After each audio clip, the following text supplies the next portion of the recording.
मोहतरम नाजरीन और रिस्पेक्टेड व्यूवर्स, अस्सलामु अलैकुम वरहमतुल्लाहि वबरकातुहू। आज मैं आपके सामने इस्लाम का पहला खुतबा जुमा पेश करने की कोशिश करूँगा, जिसे नबी करीम सल्लल्लाहु अलैहि वसल्लम ने बनु सलमा बिन औफ के इलाके में पहली मर्तबा दिया था। इस खुतबे का जब अल्लाह के रसूल सल्लल्लाहु अलैहि वसल्लम ने इरशाद फरमाया तो अल्लाह की हम्द व सना बयान की। नबी करीम सल्लल्लाहु अलैहि वसल्लम ने फरमाया कि तमाम तारीफ़ें अल्लाह ही के लिए हैं, हम सिर्फ उसी से मदद मांगते हैं और उसी से हिदायत और रहमत तलब करते हैं। आप सल्लल्लाहु अलैहि वसल्लम ने फरमाया कि अल्लाह की वहदानियत की गवाही दी और अपनी नबूवत और रिसालत का ऐलान किया और बताया कि अल्लाह ने आपको ऐसे वक्त में मबूस फरमाया जब इल्म कम हो चुका था, लोग सीधे रास्ते से भटक चुके थे और क़यामत करीब थी।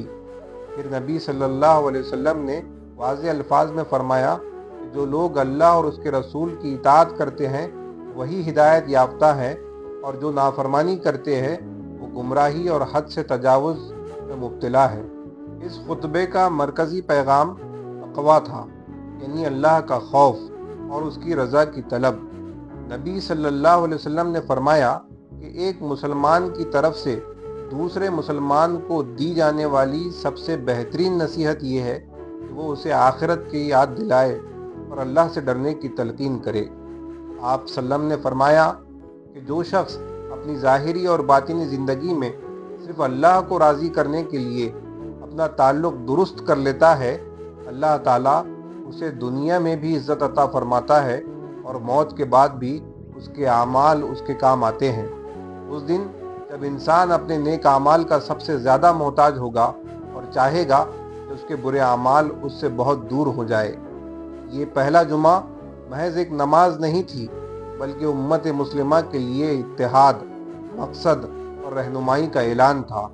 उसी दिन से खुतबे जुमा मुसलमानों की रूहानी और इज्तिमाई ज़िंदगी का अहम सुतून बन गया। हर हफ्ते नसीहत, इस्लाह और ईमान की तजदीद का ज़रिया।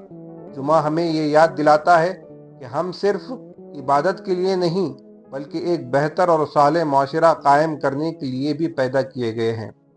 मोहतरम हाज़रीन और रिस्पेक्टेड व्यूवर्स, इससे मुताल्लिक मज़ीद तफसीलात के लिए हमारी किताब व्हेन फ्राइडे कॉल्स का ज़रूर मुताला करें।